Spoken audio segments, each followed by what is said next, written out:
time is short. Now, the apostle, I don't think, was talking about eschatology. I think he was talking about the fact that our lives are brief. Someone asked me a few weeks ago at the University of North Carolina, where I did give a series of lectures.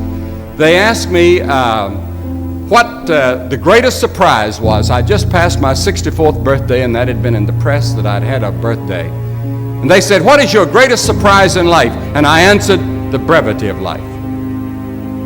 If someone had told me when I was 20 years old that life was very short and would pass just like that, I wouldn't have believed it. And if I tell you that, you don't believe it either. I cannot get young people to understand how brief life is, how quickly it passes. It seems like yesterday I was in school. How do you know when you are fulfilling your life's purpose? How do you know the difference between the thing that I think I might want to do, or the thing that I think I'm good at, and the thing that you are supposed to be called here to do? Number one, put God first. Put God first in everything you do.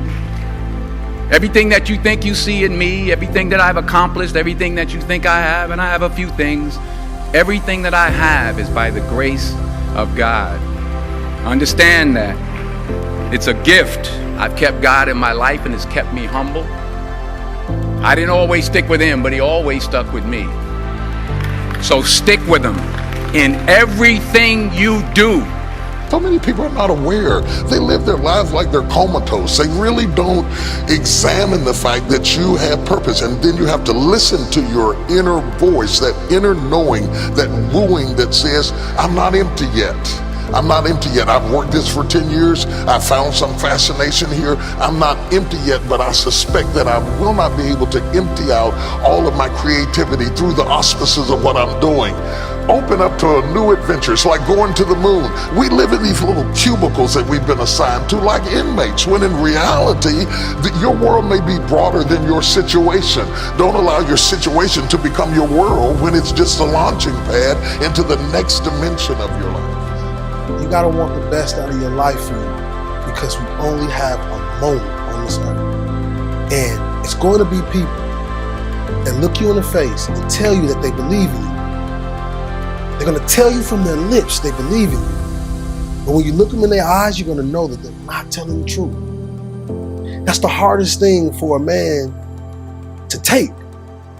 Because belief, as my great buddy Evan Carmichael say all the time, belief is what excels and pushes people through the stratosphere. True desire in the heart, that itch that you have, whatever it is you want to do, that thing that you want to do to help others and to grow and to make money, that desire, that itch, that's God's proof to you, sent beforehand already to indicate that it's yours. And anything you want good, you can have.